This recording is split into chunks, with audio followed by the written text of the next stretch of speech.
السلام علیکم اسٹوڈنٹس، آج ہم 10th کلاس کے اردو کے 17 لیکچر کا آغاز کریں گے غزل نمبر 1 سے۔ حسرت موہانی کی یہ غزل آپ پہلے اس کے 2 اشعار پڑھ چکے ہیں، مزید آپ آگے اس غزل کو پڑھیں گے۔ میں آپ کے سامنے شعر نمبر 3 پڑھتی ہوں۔ میں درماندہ اس بار گاہے عطا کا، گناہ گاہ روں ایک خطا ہو گئی ہے۔ درماندہ قافلے سے بچھڑا یا جدا ہوا، بار گاہے عطا یعنی اللہ پاک، گناہ گار ہوں غلطیاں کرنے والا ہوں، خطا غلطی یا گناہ ہو گیا ہے۔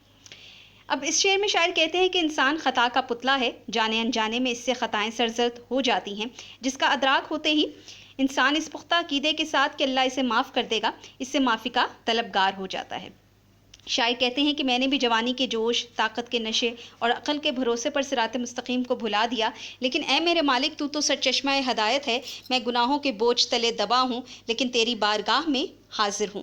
میں خطا کار ہوں لیکن بے شک تو درگزر کرنے والا ہے۔ میں اعتراف کرتا ہوں کہ مجھ سے غلطیاں ہوئی ہیں۔ سب سے بڑی خطا یہ ہے کہ میں نے راہ ہدایت کو چھوڑ کر گناہوں کی دلدل میں اترنا پسند کیا، یعنی میں گناہوں کی دلدل میں اترتا چلا گیا، لیکن اب معافی کا طلبگار ہوں اور تیری رحمت کا منتظر ہوں، اور یقین رکھتا ہوں کہ میں جب تجھ سے معافی مانگوں گا تو مجھے معاف کر دے گا۔ تیری رحمت میری گناہوں کو اپنی لپیٹ میں لے کر ان کو ہٹا دے گی، ان پر پردہ ڈال دے گی اور مجھے گناہوں سے معافی مل جائے گی۔ اب آتے ہیں اگلے شعر کی طرف۔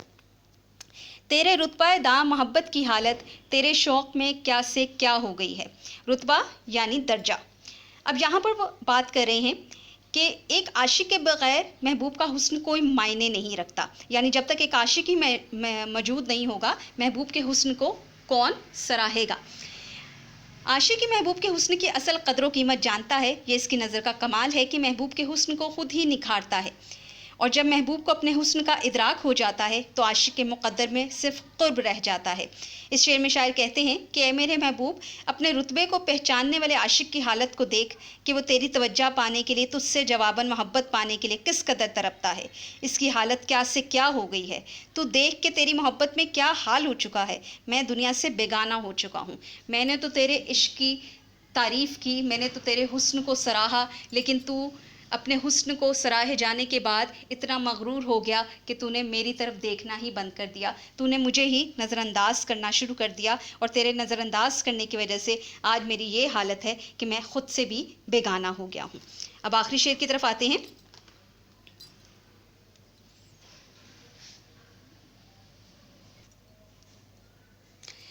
پہنچ جائیں گے انتہا کو بھی حسرت، جب اس راہ کی ابتدا ہو گئی ہے۔ کیونکہ یہ غزل کا مقطع ہے، اس لیے آپ نے دیکھا ہوگا کہ اس شعر میں شاعر نے اپنے تخلص یعنی حسرت کو استعمال کیا ہے۔ اب وہ کہتے ہیں کہ عشق کی راہ پر قدم بڑھا لیا ہے تو اب گھبرانا کیا۔ عشق تو انسان میں خود اعتمادی اور جرأت پیدا کرتا ہے۔ یہ راہ تو بڑی مشکل ہے، اس راہ میں وہی منزل پاتا ہے جو اپنی ذات کی نفی کر کے اپنی خوشیاں، اپنی زندگی کے مقاصد اپنے محبوب کے آگے ڈھیر کر دیتا ہے، یعنی محبوب کے سامنے وہ اپنی باقی زندگی کے تمام مقاصد کو نظر انداز کر دیتا ہے۔